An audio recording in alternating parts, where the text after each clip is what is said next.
My name is Alfredo Perez. I was in the Army for 9.5 years. I started off as a 19 kilo, which was a tanker, and then I switched halfway through to being a medic, or 68 whiskey.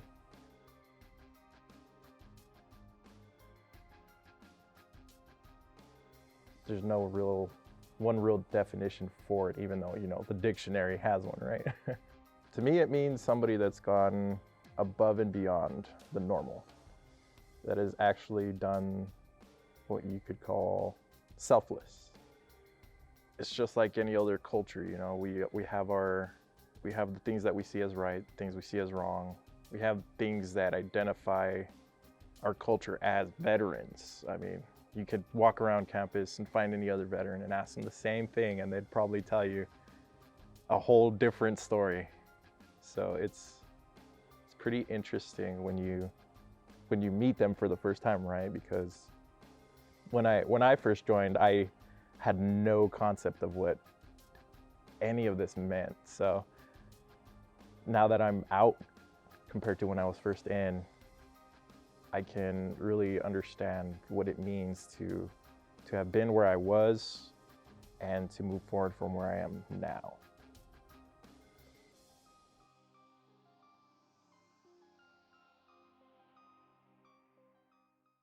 So deployed 2011 in support of Operation New Dawn, right? I was a tanker at the time, and while we're on deployment, you get really close with people, you make new friends, and you make friends that are on a deeper level than what the word friend means for everybody else. So, I made a couple when we were on deployment, and when we came back, we hung out. And well, everybody that's been in knows, any branch of service, it's not always an easy thing coming back to the States after you've been overseas. And when I say overseas, I mean combat zones and everything. But there was one soldier. We became really good friends on deployment. Like I said, we hung out when we got back, and one thing about relationships, military, is they're very fluid and fast-paced, right? Yeah, so he was dating this female, and I don't know what exactly happened, but his friend ended up stealing her from him or something like that. Yeah, so not too pretty, right? And he was the type of guy, really smart, really good at his job. He was a fister, so mortarman, and all the explosions, everything. And I don't know exactly what happened, but he took that really hard. I don't know if it was a combination from the deployment to losing his girlfriend, or a culmination of things. We never really talked about that kind of stuff. I remember one night I got a text message. It said, "Hey, you want to come hang out with me? I kind of feeling alone, or lonely." Kind of red flag, hey. But me being young and barely turned 18, I was like, oh no, I'm not. I don't want to go hang out, and all this stuff. I had just been drinking the day before, and yeah, I was pretty hungover. So for me, I kind of blew it off. And well, that for me will ever, no matter what I do, it's one of those ghosts that never goes away. The next day, show up to work, and our commander had us all, gather around, and he breaks the news to us that the soldier that had messaged me the night before had decided to take his own life.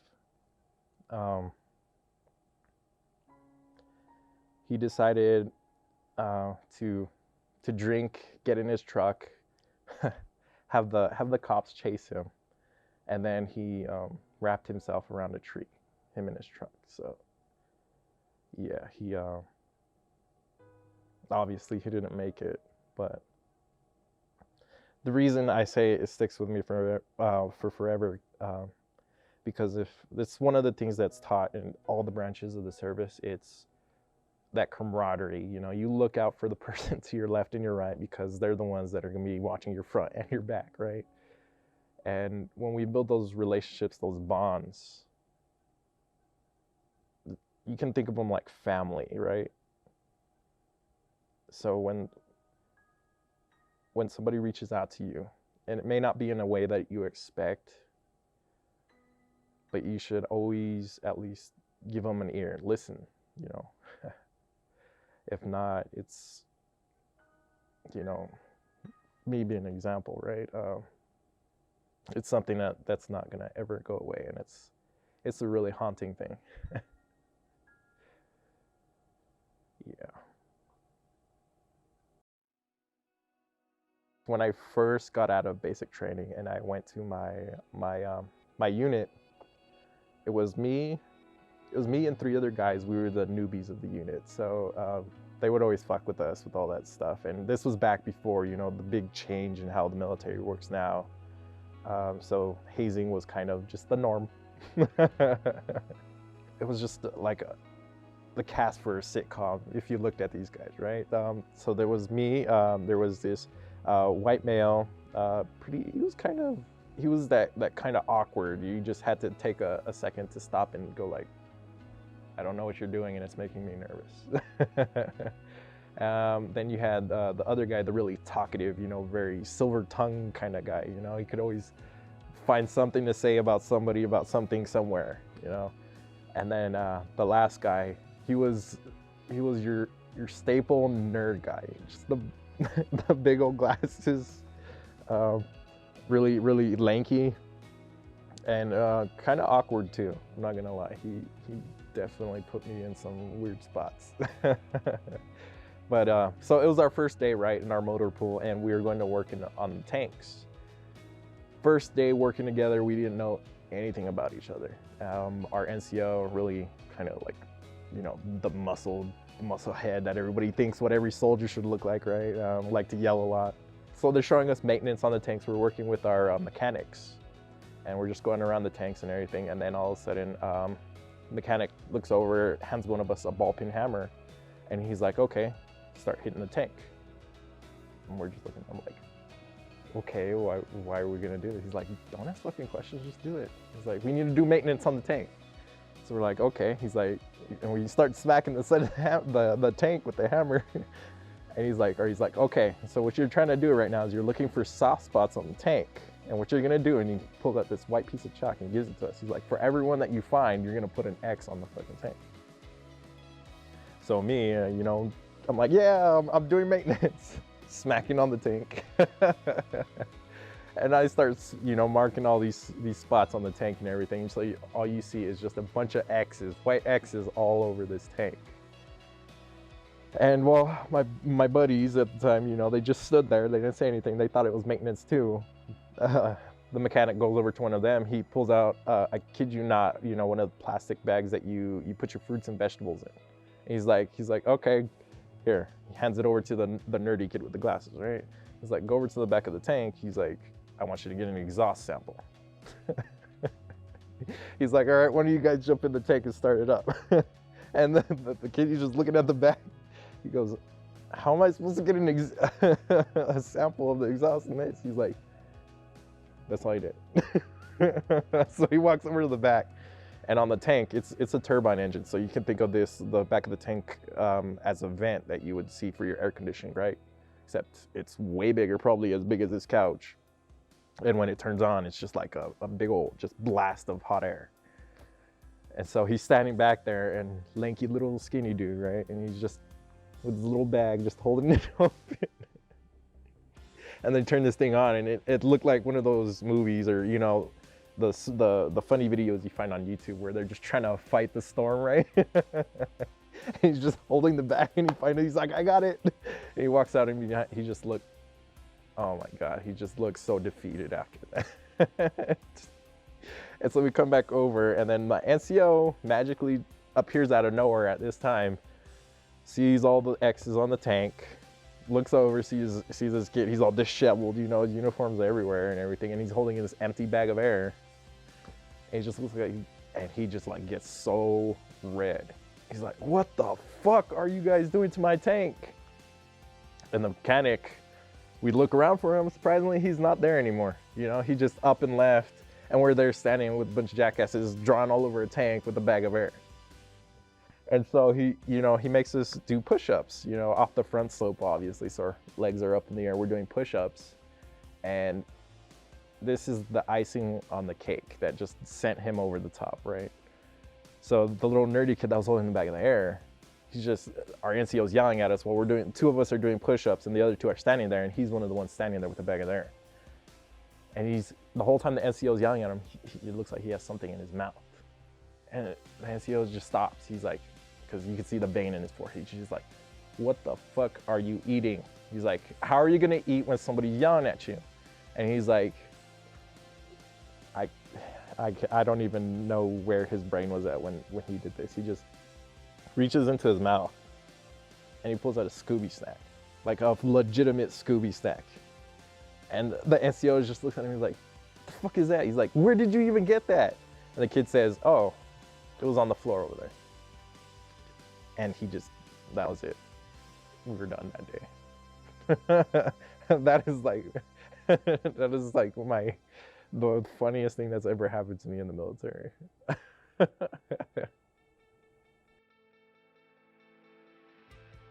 Our brand new lieutenant, he came to our unit. We went to the National Training Center in California, and everybody, as soon as you say NTC, everybody already knows, you know, you just kind of like, oh my God, what am I gonna do?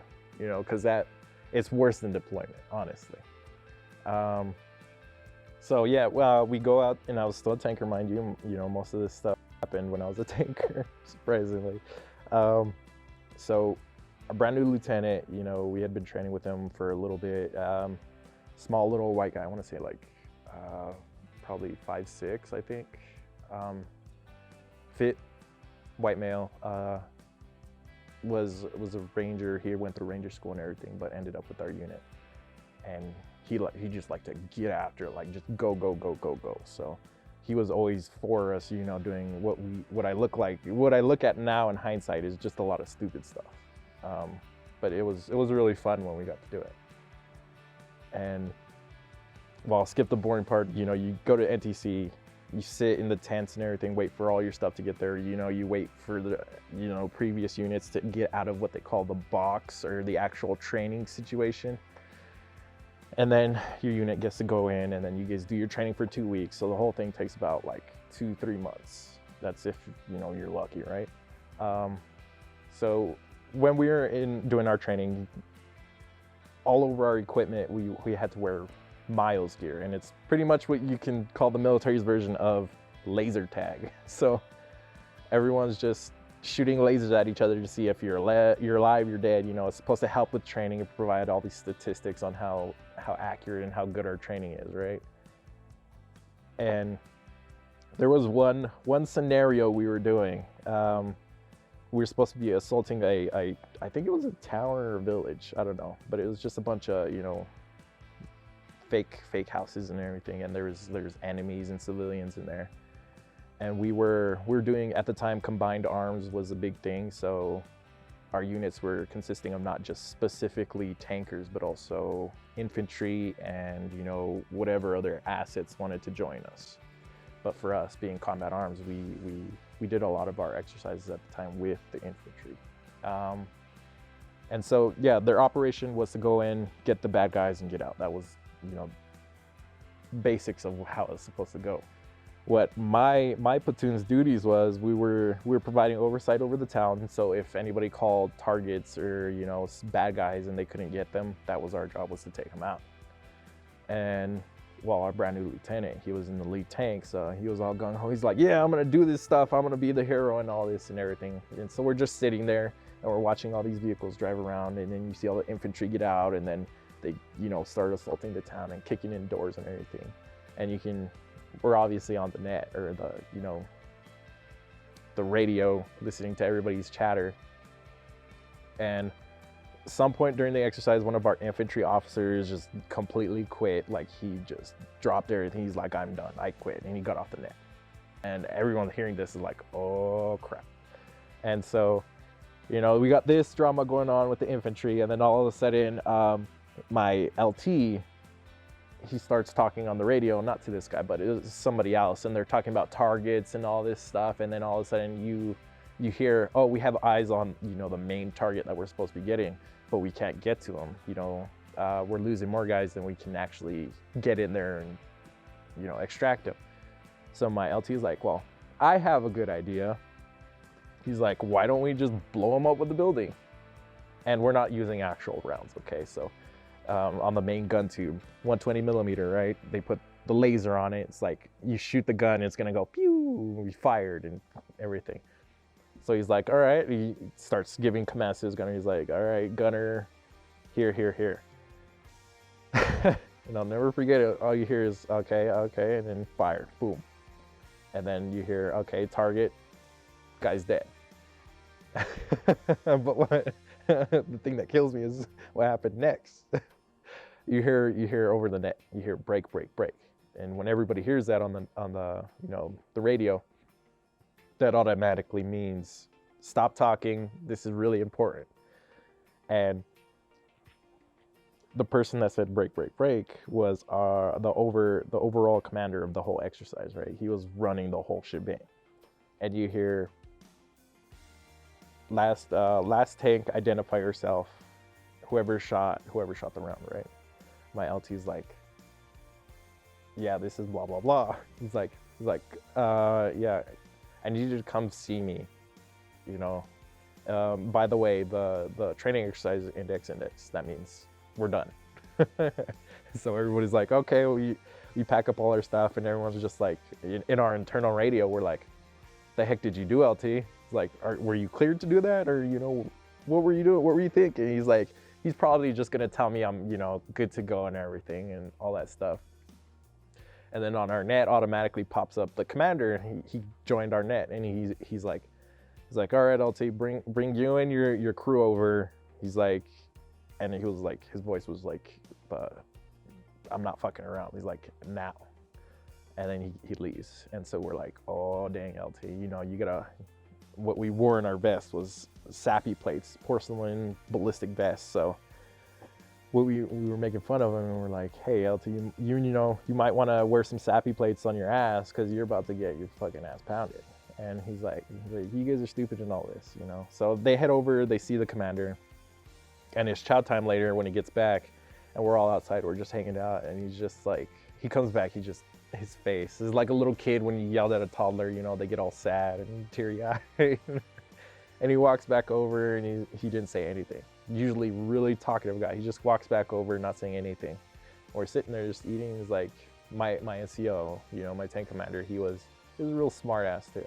So he'd always have something to say. So as soon as the LT comes over, he looks over, he's like, hey, LT, commander, break your sappy plates or what? And so the LT just looks up, he's like just so ghost in his face. He's like, yeah, I killed the target, but somehow I managed to shoot the commander while I was at it. And the thing was, the commander, you know, he was in his own vehicle with his own crew. So he's like, when I shot the commander, I shot everybody and the commander. He's like, so we did the training, but we failed the training. So he's like, they don't really know what to do right now. But man, that was probably one of the funniest things that's ever happened during training anyway. Oh man. When you're in the service, there is a stigma, I'm not gonna lie, with having a deployment patch versus not having one. You know, so when people see somebody without a deployment patch, especially like a commander, we're talking like a general, right? And they don't have a deployment patch, they're called slick sleeves, or we call them deployment dodgers, right?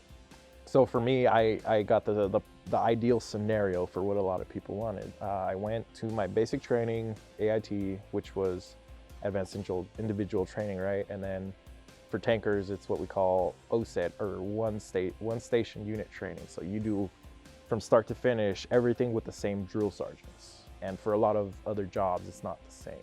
they usually go basic training and then they go somewhere else for their specialty training and everything. As soon as I left, they're like, hey, guess what? You're going to this unit. Get to my unit within, I want to say, the first month. They pull us all inside and they're like, hey, guess what? We're going to Iraq. And me, I was 17 at the time. So I'm sitting there and I'm just like, it's like surreal. It doesn't hit you. You're just like, what? And yeah, so you know, we pack all our stuff, we do all our training and everything, and then we ship out. And it's an experience, let me tell you. You know, and they put you on buses, unmarked buses, right, and blacked out windows and everything, because they don't want anybody to know that you're going out of country. And then for us, it was kind of special because there was, I don't know if you've ever heard of her, but she's kind of like a saint for us soldiers, at least for Fort Hood anyway. The hug lady at the airport, you know, her and her husband would always go to the airport where soldiers would leave from, and she hugs every single soldier that leaves from that airport, and she hugs them when they come back. So I forgot what the whole story is behind it, but it had something to do with her husband passing and everything. So, you know, we get on this airplane. You're on this huge, just freaking huge ass airplane with your whole entire battalion, not just your unit, which is like, what I want to say, for tankers it's like around 80 people for a company, right? But your whole battalion, so you get to see your boss's boss and boss, right? And it's completely weird. So you guys fly in, and then, you know, when we got into Kuwait, that was the biggest, like, oh shit, this is happening for me, is we land and it's just dead of night. We get off the airplane, cold. All you see is just like sand dunes just everywhere. And then you have the barriers, the concrete barriers just standing there. And then you get off this plane and there's already soldiers waiting there, and they have all your stuff just stacked there. And then everybody's just moving around trying to get all their stuff at the same time. And it's just a big, it looks like chaos and it feels like chaos, but it's actually organized. Somebody somewhere has an idea of what's going on. You're just following, you know, everybody else. So we get all sorted and we get on these other buses, and they look like tour buses. And once again, curtains, so nobody can tell where we are or who we are. And we drive on, and then you go into Kuwait, and from Kuwait you go into wherever your theater of operation is, right? And for us, we were headed for Iraq. So as we were headed out, we ended up on the C-130s, right? And just huge interior. It was the most nerve-wracking airplane ride I've ever had, just because those things aren't built for comfort like commercial airlines are. They're built for taking shit from point A to point B, and that's it. And that includes soldiers, right? So we're in this thing, and it's just, the whole time you just feel like you're on an extreme version of a massage chair. So you're just like, and by the end of it, when you get off, you're just like, you know, because you're just already in that vibration tempo. And so we land. But I remember looking out, you know, the little windows on the side of the C-130, and flying into the country is just so barren. And it kind of was like a horror movie, because in the distance, you know, you can see fires here and there, but it was because that's how they get rid of their garbage. And I didn't know that at the time. I was just like, oh, damn, there's some stuff going down here. So we're looking out these windows as the airplane's flying around, making sure we're clear to land. We land, we get out, and you're just, when you get out, you know, that as soon as that ramp drops, it's just like a blast to a different world. You know, like, you're in my country now, bitch. And it just hits you. And you know, as soon as I stood up and I felt that smack me right in the face, I just looked over, and I remember looking outside, and just, it took me a second just to take it all in. I was like, this is really happening. I'm here. And, you know, full kit, I have my weapon. And you see, when you get out, there's our armored vehicles staged outside, because shit can happen here. And I'm standing there, and it's just, it probably, the biggest culture shock for me ever. I can't. That's something hard to explain. It's just because it's like I was 17, 18, standing in Iraq, looking at, where other people have died, right? And, I look over, and the base that we were going to was kind of decent size. I want to say it was probably about the size of Walmart, give or take, But that was the point before everybody else separated out further into the country. And so it was a real big hub for a lot of people coming in and out. And us going in, we're clean, we're fresh faced and everything. We're ready to do this. And we're going into this base, and you see people, the other unit that we were placing, they're coming out, and they're phased. They're raggedy. They're sandblasted to shit, kind of sunburnt. They're tan. They had a really nice tan though. And we watch them going out, and they just look like the life had just been sucked out of them, right? And then they're walking in as we're going out. And well, that was the first thing going in, but throughout the time that I had been there, I did patrols.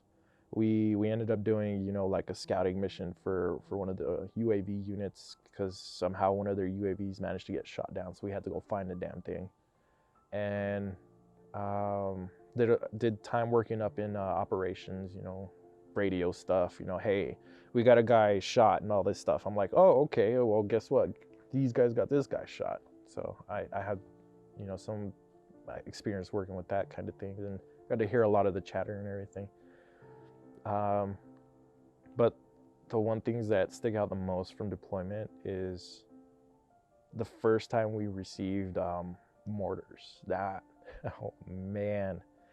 And I hate to say it, but even now, still even back here in the States, anytime there's an unexpected loud noise, it just sends me right into that drive, and just the other day, right, we had a thunderstorm. I did not know about it. I didn't look it up on the news. Dumb me, right? It was like 3-4 o'clock in the morning, and all I just hear is the loud just boom from the thunder. Without even thinking about it, I was up out of bed, ran downstairs. Before I even realized what was happening, I was outside, and I'm in my underwear, right, and everything, and I'm looking around and just this is Arizona. And I feel the water coming down. I was like,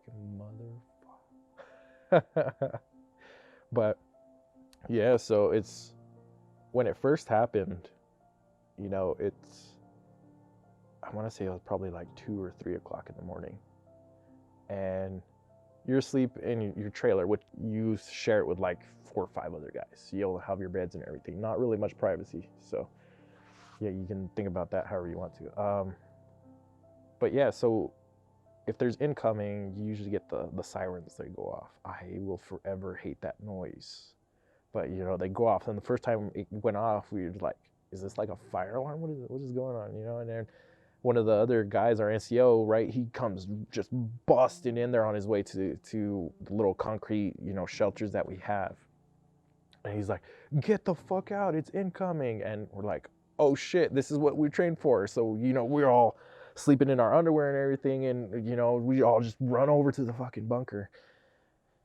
And once you get into the bunker, it's not just you and your friends, it's everybody else and their mother that can fit in there. And you're looking around, and this is everybody that's asleep or that's caught off guard, right? We even had one guy that was there, he it was in the restroom, so he ended up bringing a whole roll of toilet paper with him because he was taking shit. And another guy, don't ask me what he was doing, but he came over here butt ass naked, just holding his junk. That's the only thing that was covering him. And he's like, hey man, you got a cigarette? I didn't ask questions. But so when this stuff happens, it happens, and you don't say, oh wait, hold on, I'm gonna take my time, or wait, time out, I'm not doing this right now, I'm doing something busy or important. But you go, and if you don't, you risk the chance of dying. And I hate to say it, but we did lose somebody because one of the mortars smacked his chew. hit it, and it hit it like dead on.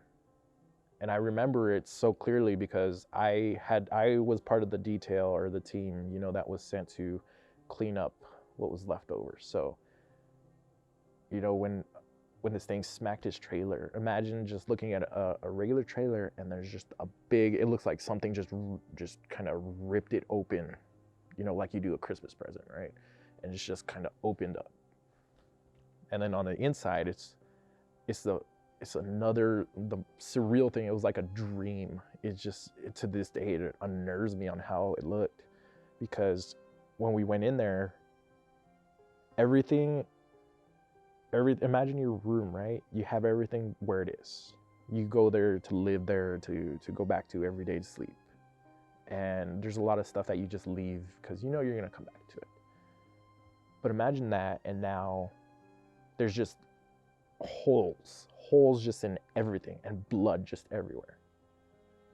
And they're just, I'm talking like holes ranging from like this big to this big.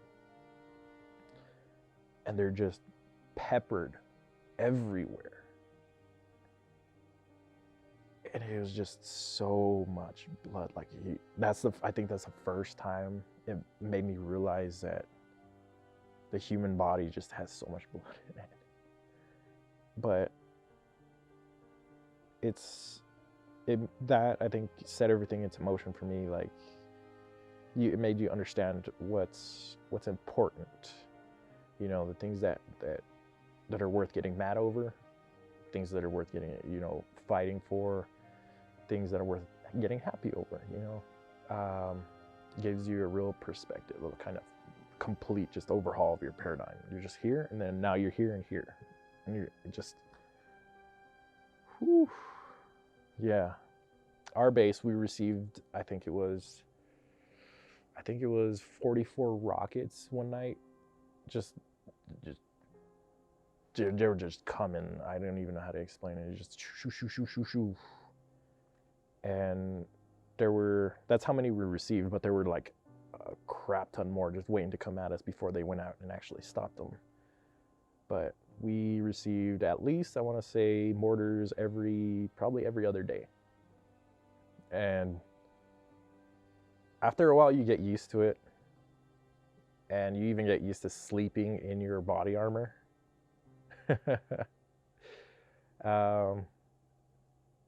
Resources are limited, so at one point we ended up having to, because we ran out of water, but the one thing we did have was bottled water, like pallets of it, right?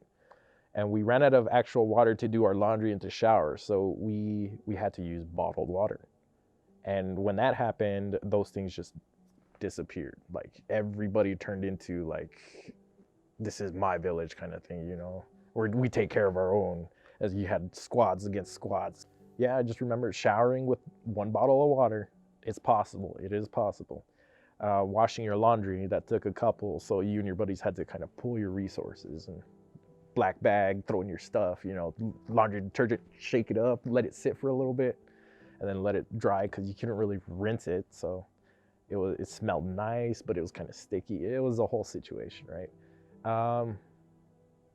And then, you know, that stuff kind of happened throughout deployment. And then my unit was the one that closed down Iraq, right? So they're the ones that you saw on the news saying, hey, we're officially pulled out of Iraq. But the night before we officially left, we received one last incoming for some reason. They're like, hey, the last fuck you. And they managed to hit our headquarters. But surprisingly, nobody was in it at the time. So thank God for that blessing, right? But the whole experience from deployment, and I'm sure a lot of other veterans probably had worse scenarios than I did. But like I said, it just gives you a perspective on things, the things that are worth fighting for, the things that are worth getting mad for, the things that are worth getting happy over, you know. I don't want to say everything else is unimportant when compared to it. It's just,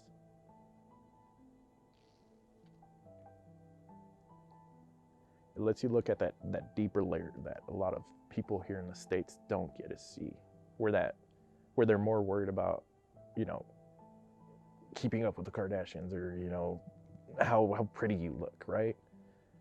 Whereas you're more, at least for me, you know, you're more worried about, you know, doing right by people, or spending time with the people that, you know, like hanging around you, because you don't know if they're gonna be there the next day. That's the kind of mentality that just gets brought forth after an experience like that.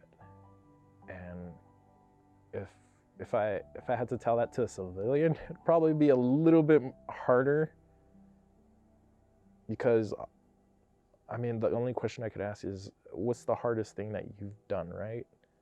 And for some people, that goes into actually some pretty hard stuff for them. Okay, but now imagine that, but in another country with a bunch of people that you barely just met, and now you're supposed to say, hey, you got to watch my back while I watch yours, otherwise one of us is going to die. I think that's what they call survival, right?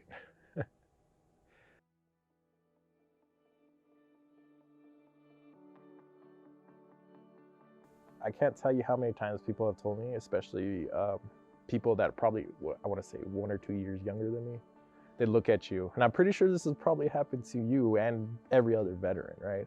They look at you, and then you're talking about stuff, and you're, you know, trying to give them advice, and they look at you, and they're kind of like, you're only like 1 or 2 years older than me. And it's like, okay, well, I forgot age is a number. You don't look at how old you are, you look at what your life has been filled with, right? When I was first deciding to join, they send you out to MEPS up in Phoenix. And that's where they look at you and say, hey, you're either good or you're not good. This is where they decide if you're good to be a soldier or not. And for me, I was fresh out of high school, just graduated, 17 years old, knew jack shit about the world. I was at MEPS, did all my stuff. They were saying I was good to go. And then through a series of events, I ended up stranded at the MEPS station by myself, right? And yeah, I was like, looking around, because I didn't know anybody. I didn't have anybody. There's just the staff walking around. Everyone was going home for the day. And the thing that in my mind was, what do I do? I don't know what to do. I've never been in this situation before. And I was on the verge of tears, I'm not gonna lie, okay? And I'm looking around, and I see one of the staff. He walks by, a black male, kind of older, you know, probably 45, 50. And, you know, he's just walking by, and I look up at him. I was like, excuse me. He's like, yeah, what can I do for you? And I was like, I don't know what to do right now. You know, I'm lost. I don't know anybody here. I was supposed to get all this stuff done. I got it done, but now everybody's gone, and I don't know where to go. I don't know what to do. I don't have anywhere to go. And it's just like the quote, right? He looks at me. He's like, well, what do you think you should do? I was like, I don't know. I was like, I started to have tears coming down my face. He's like, you do what everybody else does, young man. He's like, it's perseverance. You persevere. And I was like, man, if I could find that guy and shake his hand, I would. Because that has stuck through me through thick and thin, through everything. It's just going back to that one memory, perseverance. It's no matter how bad something gets, or how worse a situation can go, or even how far rock bottom you get. Perseverance, because that's what life is. You move forward. It moves forward, it doesn't move back.